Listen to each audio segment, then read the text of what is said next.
हम सीधे अपने प्रश्न की तरफ, हमारा जो क्वेश्चन होगा, हमारा जो प्रश्न होगा, उस प्रश्न की हम बात करने वाले हैं। अगर हम आज इस प्रश्न की बात करें तो 5 किंगडम सिस्टम यानी कि 5 जगत वर्गीकरण प्रणाली प्रस्तुत करने वाला वैज्ञानिक था। यानी कि 5 किंगडम सिस्टम को किसने प्रतिपादित किया, 5 किंगडम सिस्टम की यह बात कर रहा, ठीक ना बेटा जी। 5 किंगडम सिस्टम ये जो 5 जगत पद्धति है, इस 5 जगत पद्धति को किसने प्रतिपादित किया? क्या कैरोलस लीनियस जी हैं? क्या कैरोलस लीनियस महोदय जी हैं? क्या कैरोलस लीनियस जी हैं? क्या अर्नेस्ट हेकल महोदय हैं? क्या कोपलैंड जी हैं? क्या आर एच व्हिटेकर जी हैं? उस वैज्ञानिक का नाम क्या है बेटा? उन वैज्ञानिक का नाम पूछा जा रहा है।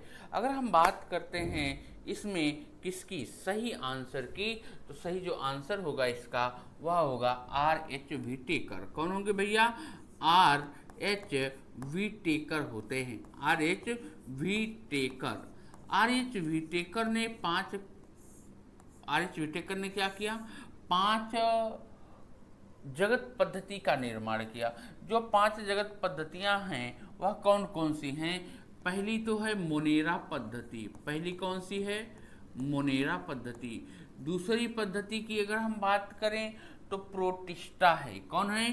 प्रोटिस्टा। ध्यान से सुनिए, पांचों का नाम सुनाते हैं हम आपको बेटा जी। पहला है मोनेरा, दूसरा है प्रोटिस्टा, तीसरा है फंजाई। तीसरा कौन सा होगा भैया जी? फंजाई। चौथा कौन सा होगा? प्लांटी। चौथा कौन सा होगा भैया? प्लांटी होगा। और पांचवा कौन सा होगा? वह होगा एनिमल। कौन होगा? एनिमलिया जिसको कहते हैं। यानी कि कितनी किंगडम सिस्टम हुए? 5 सिस्टम हुए। किसने बताया? आर एच व्हिटेकर ने बताया बेटा। किसने बताया बाबू? आर एच व्हिटेकर ने बताया।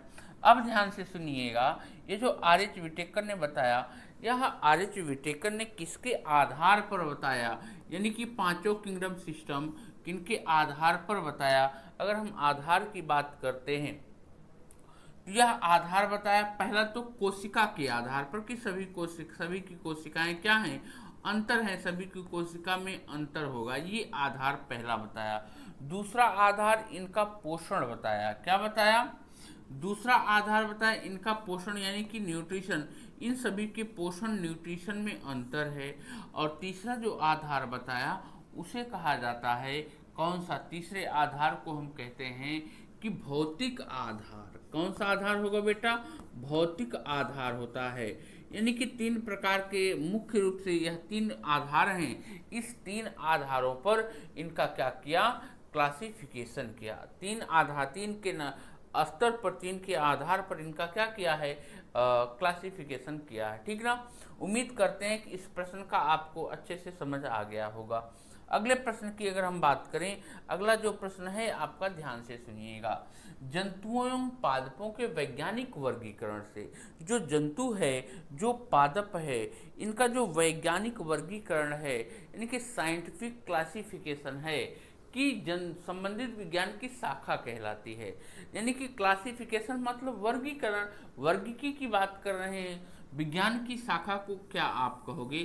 क्या पदानुक्रम कहोगे, पद के अनुक्रम कहोगे, वर्गीकी कहोगे क्लासिफिकेशन, या आनुवांशिकी कहोगे, या आकृति विज्ञान कहते हो? जंतु पादप के वैज्ञानिक वर्गीकरण से संबंधित विज्ञान की शाखा वर्गीकी कहलाती है। क्या कहलाएगी बेटा? वर्गीकी कहलाती है, ठीक ना। इसका जो जवाब होगा वह आपका बी आंसर करेक्ट बनेगा।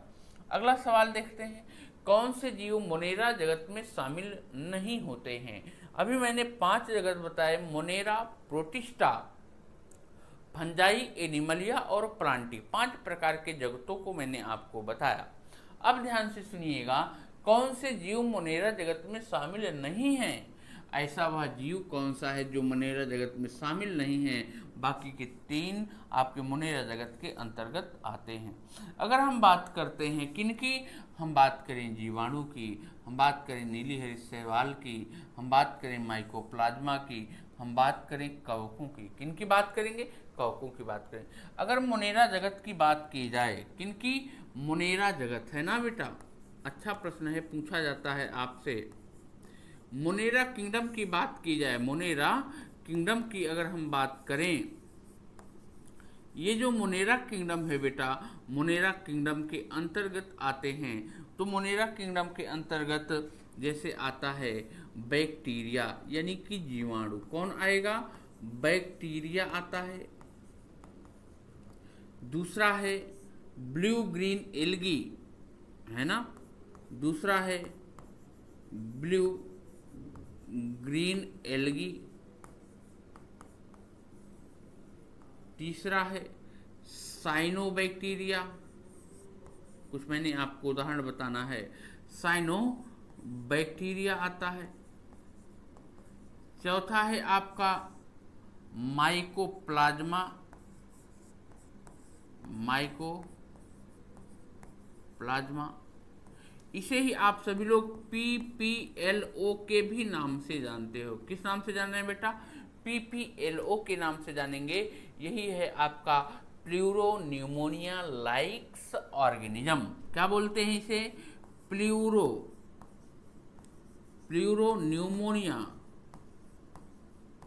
प्लूरोन्यूमोनिया लाइक्स ऑर्गेनिज्म,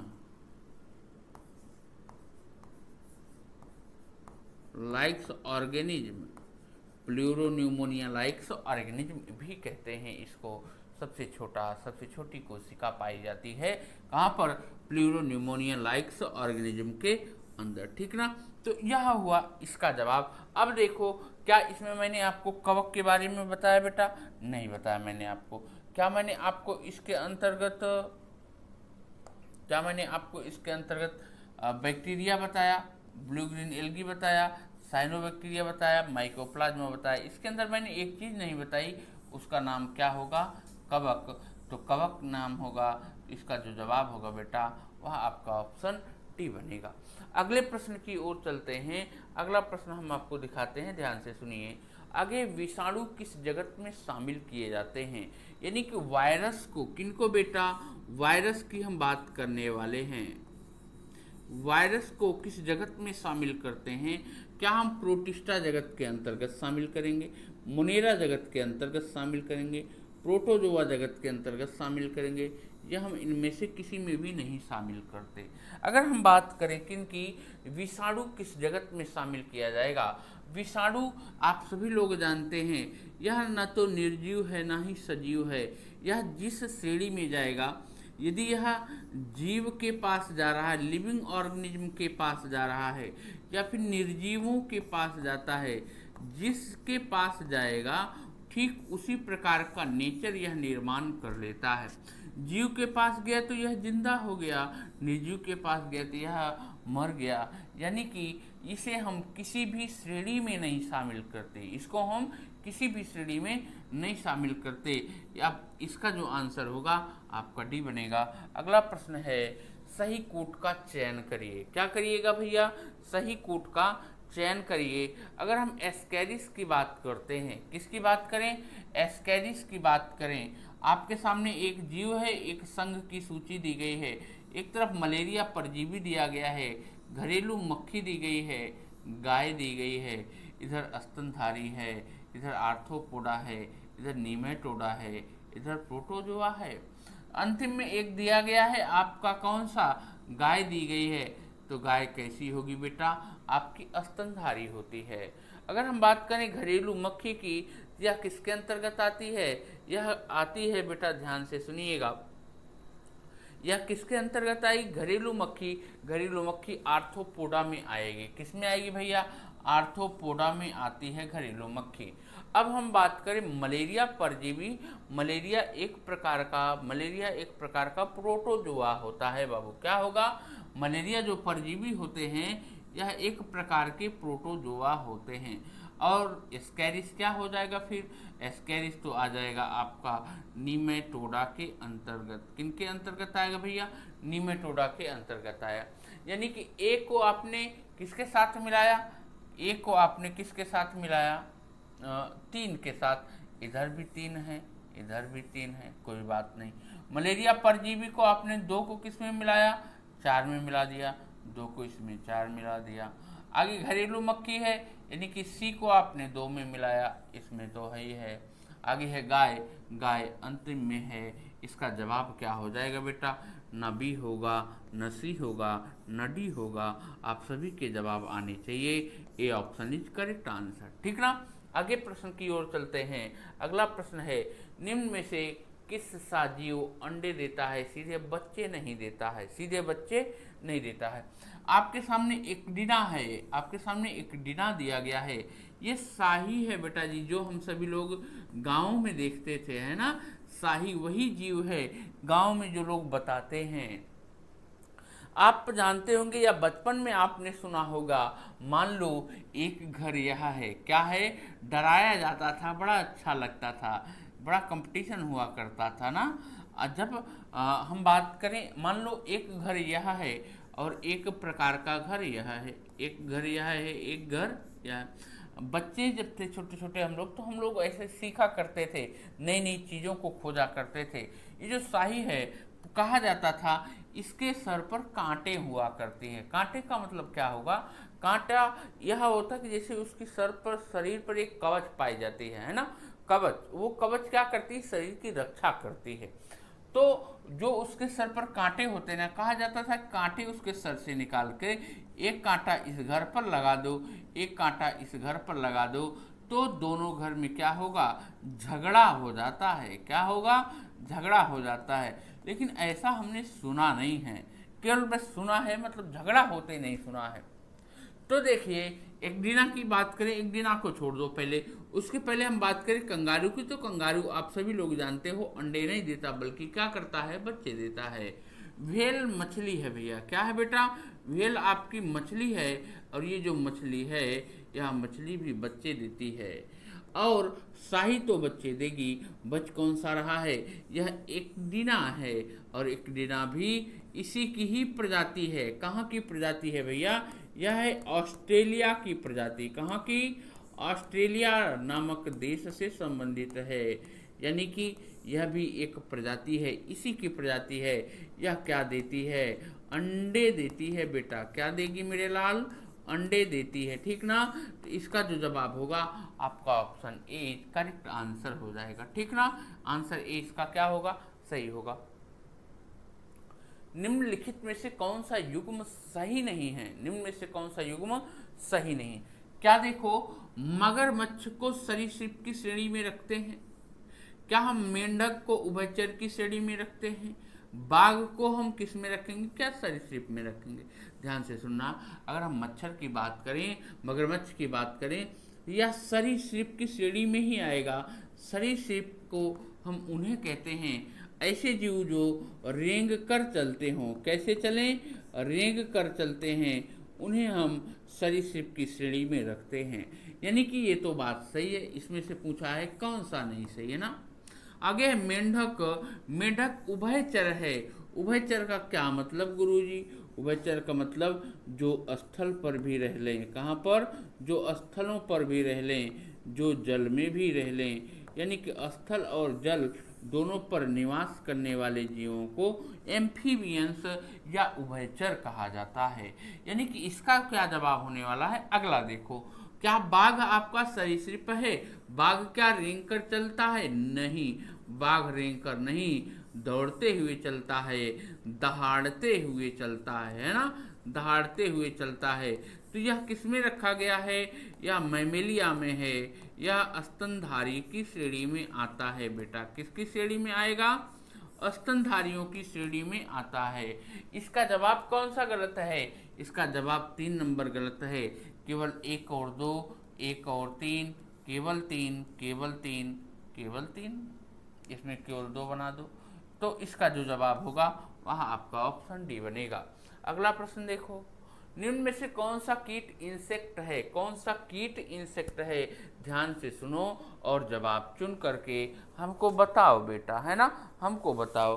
अगला है 8 नंबर का। 8 नंबर की बात करें तो कौन सा जवाब सही होगा। अगर हम इसमें बात करते हैं किन की, क्या तारा मछली, क्या तारा मछली, क्या है आपका आरा मछली, क्या सिल्वर मछली, क्या टूना मछली। कौन सा इंसेक्ट है यानी कि कीड़ा है, ऐसे कीड़े का नाम बताओ जो मछली के नाम पर रखी गई है।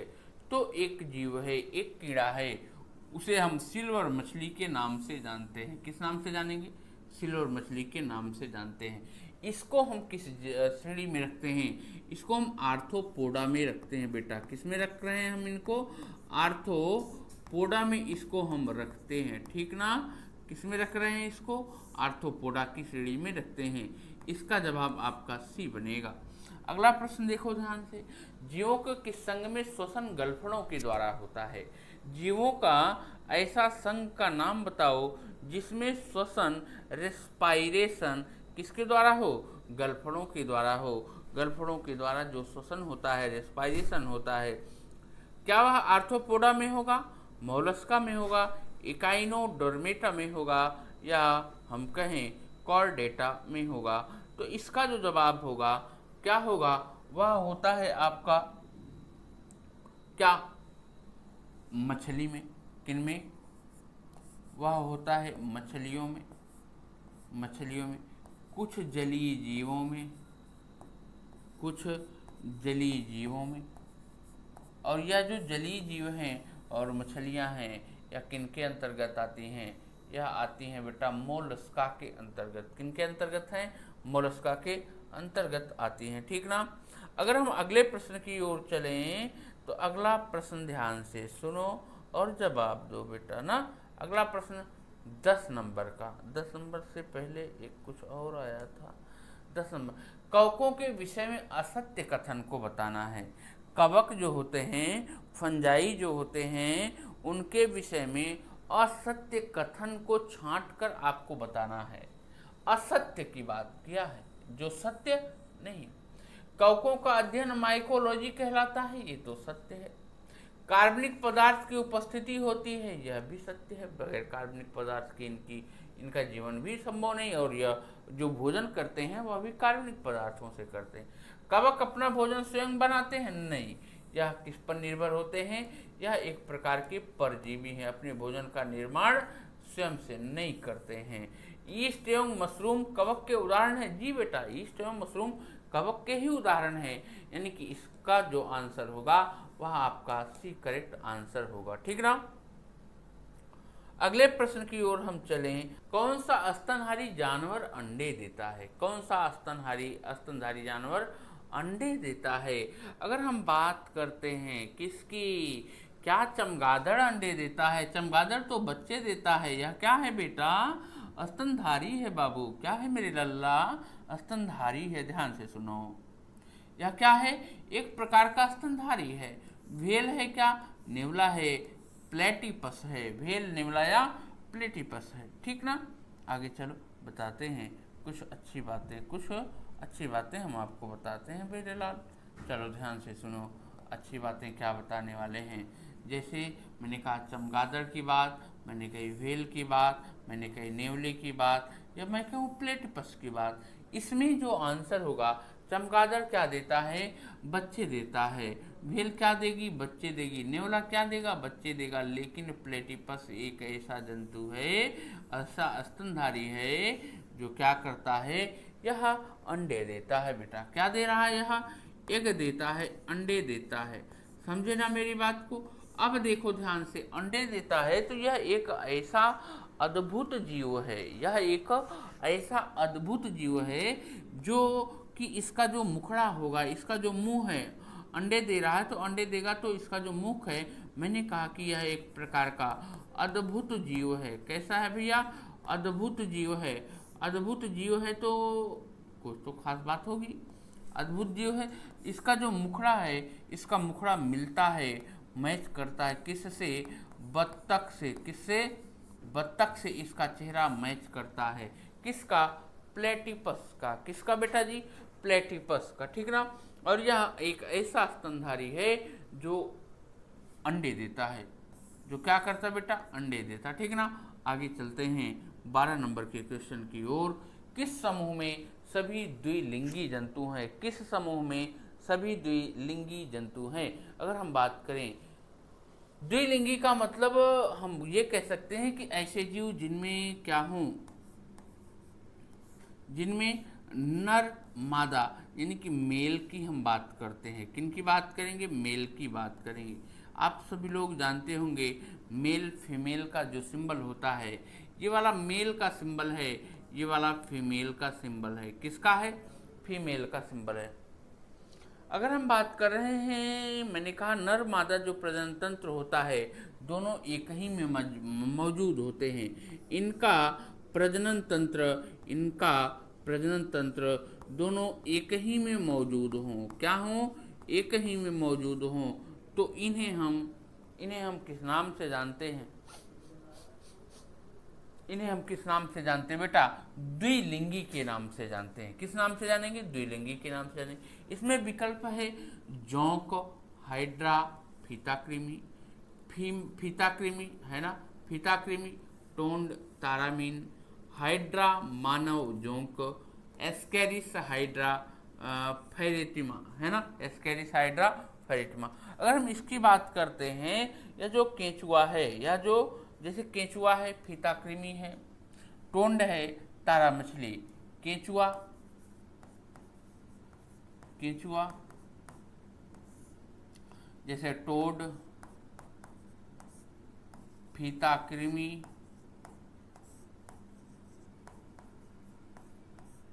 तारामीन, यह सब किन के अंतर्गत आएंगे बेटा? यह सब आते हैं हमारे द्विलिंगी जंतु के अंतर्गत। किन के अंतर्गत आ रहे हैं? द्विलिंगी जंतु के अंतर्गत आएंगे। तो जवाब क्या होगा बेटा? आपका बी करेक्ट होगा। अगले क्वेश्चन की ओर चलो।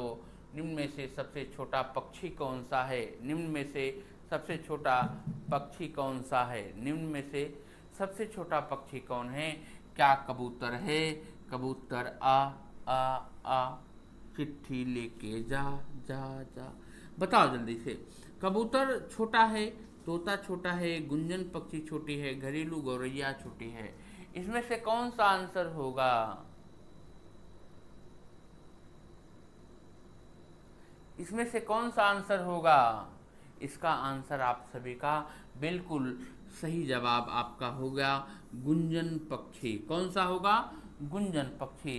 यह इसका करेक्ट आंसर आपका सी बनेगा। ठीक ना।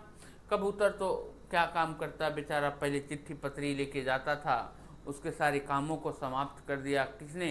टेक्नोलॉजी ने आकर के। चिट्ठी पत्री भेजने की ज़रूरत ही नहीं है, मैसेज से, व्हाट्सएप से, वीडियो कॉल से सब कुछ समाप्त हो गया बेचारे का काम, है ना। आगे अगले क्वेश्चन की ओर चलें। अगला क्वेश्चन है, उड़ने वाले जीवों में से कौन सा पक्षी वर्ग में नहीं आता है? उड़ने वाले जीवों में से कौन सा पक्षी वर्ग में नहीं आएगा? देखो, क्या कौवा है? कांव कांव। चील है क्या? पक्षी वर्ग का नहीं है। चमगादड़ है क्या? जो पक्षी वर्ग का नहीं है। तोता है क्या? जो पक्षी वर्ग का नहीं है। तो बड़ी खुशी की बात है, आप उम्मीद से अच्छा आंसर करेंगे। कौवा किस श्रेणी में आ रहा है? कौवा आता है किसमें? पक्षी वर्ग में। यह अंडे देता है कि बच्चे देता है? बेटा यह अंडे देता है। चील क्या देगी? बच्चे देगी। लेकिन चमगादड़ क्या देती है? बच्चे देती है। उड़ती तो है, लेकिन यह क्या करती है? यह क्या कर रही है? यह एक स्तनधारी में आती है। किस में आ रही मेरे लाल लाली? स्तनधारियों की श्रेणी में आती है। इसका जवाब क्या होगा? ऑप्शन सी सही होगा। या तोता तोता तोता, इसका तोता नहीं होगा, इसका बनेगा सी। अगला क्वेश्चन देखो निम्न में से किस कीट का वैज्ञानिक नाम ब्लाटारिया है? किस कीट का वैज्ञानिक नाम ब्लाटारिया है? अगर हम बात करें किन की, हम बात करें झींगर की, तो इसे एनाफ्रीज गैम्बी बोलते हैं। क्या बोलेंगे? एनाफ्रीज गैम्बी बोलते हैं। तिलचट्टा की बात करें तो तिलचट्टा को हम ब्लाटारिया के नाम से जानते हैं। किस नाम से जानेंगे? ब्लाटारिया के नाम से। ब्लाटारिया के नाम से इसको हम जानते हैं। मच्छर की बात की जाए बेटा, किन की? मच्छर की अगर हम बात करें तो मच्छर को हम एनाफ्रीज गैम्बी के श्रेणी में रखते हैं। अगर हम बात करें झींगर की, ग्राइलिडी के नाम से इसको जानते हैं। किस नाम से? ग्राइलिडी के नाम से इसको जानते हैं। ठीक ना, ग्राइलिडी के नाम से जानेंगे।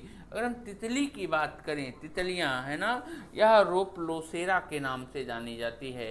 यानी कि इसका जो जवाब होगा मेरे लाल, यह लगभग तिलचट्टा हो जाएगा। तिलचट्टा नहीं है बेटा, तिलचट्टा है, चट्टा नहीं है। अगला जवाब सुनो, अगला प्रश्न सुनो। अमीबा अपना भोजन किस प्रक्रिया के द्वारा प्राप्त करता है? अमीबा अपना भोजन किस प्रोसेस के द्वारा प्राप्त करेगा, किस प्रक्रिया के द्वारा प्राप्त करेगा?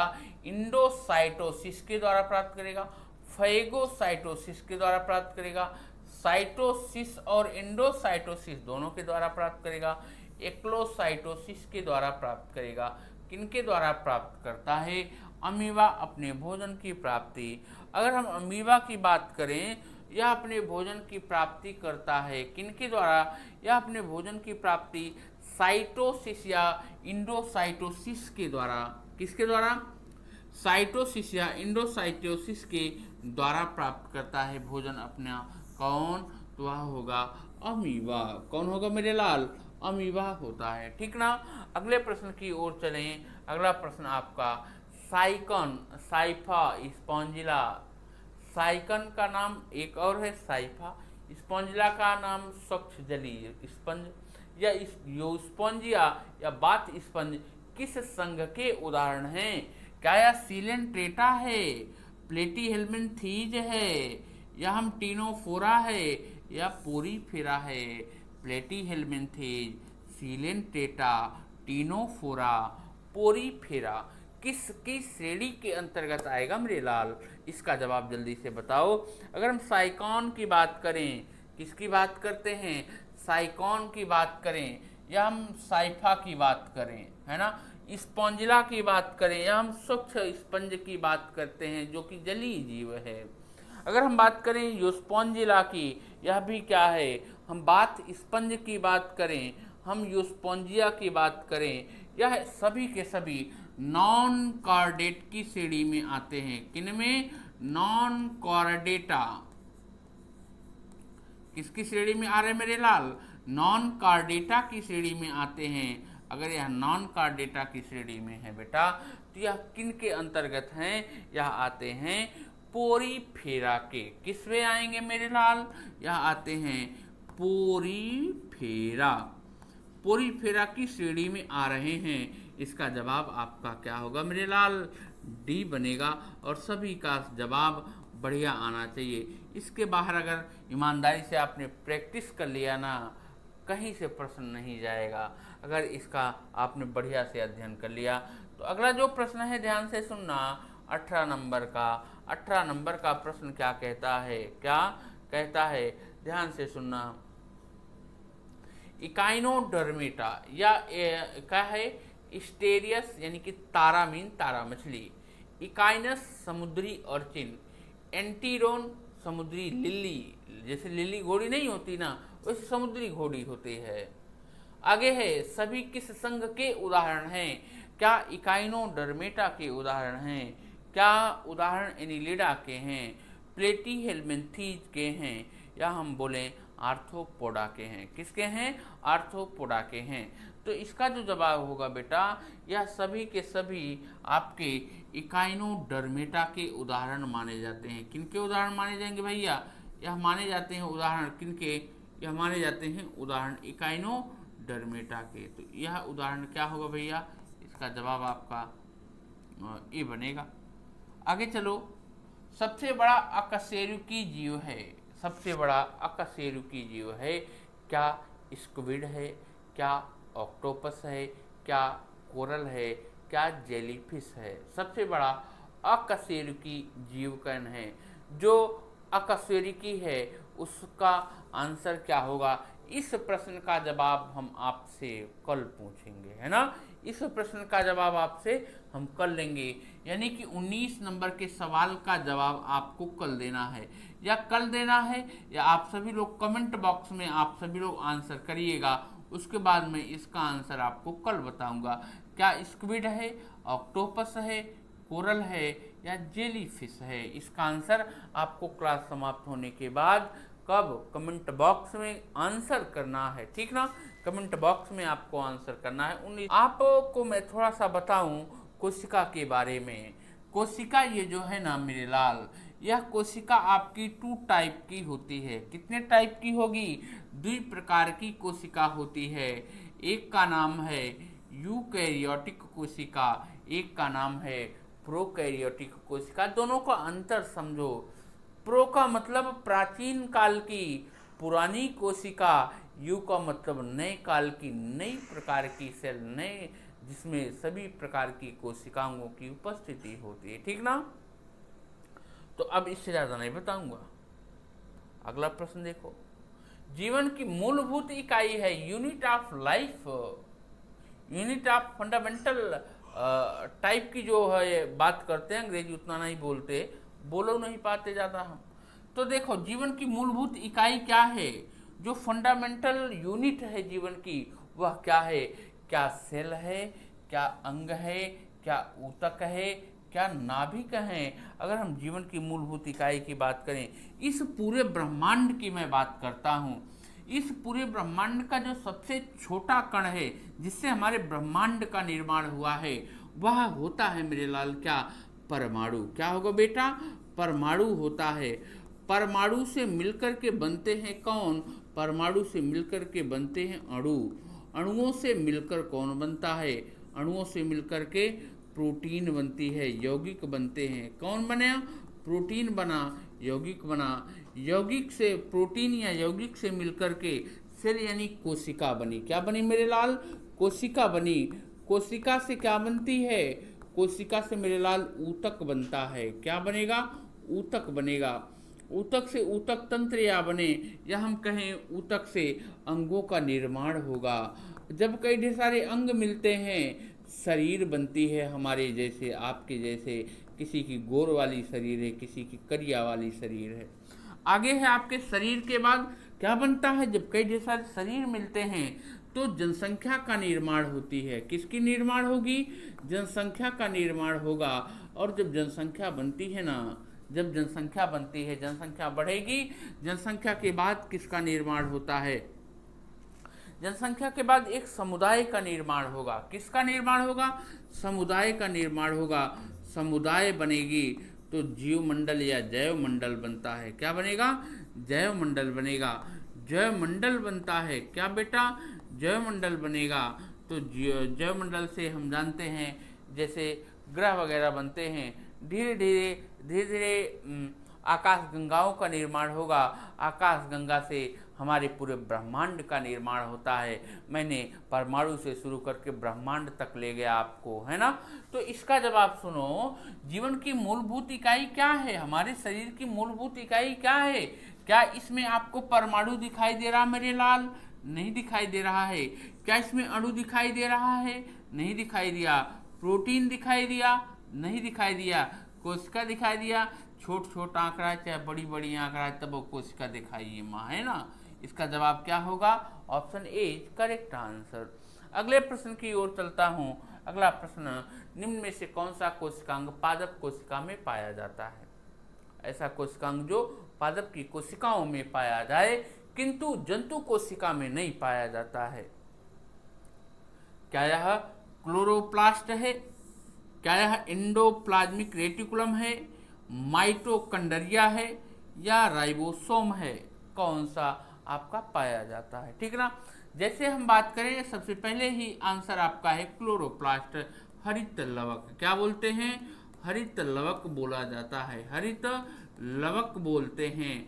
हरित लवक कहाँ पाया जाएगा? हरे हरे पादपों में। किसमें? हरे हरे पेड़ पौधों में पाया जाता है। और यह जो हरित लवक होता है ना, यह हरित लवक क्लोरोप्लास्ट में प्रकाश संश्लेषण की क्रिया होती है अपने भोजन के निर्माण के लिए। ठीक ना?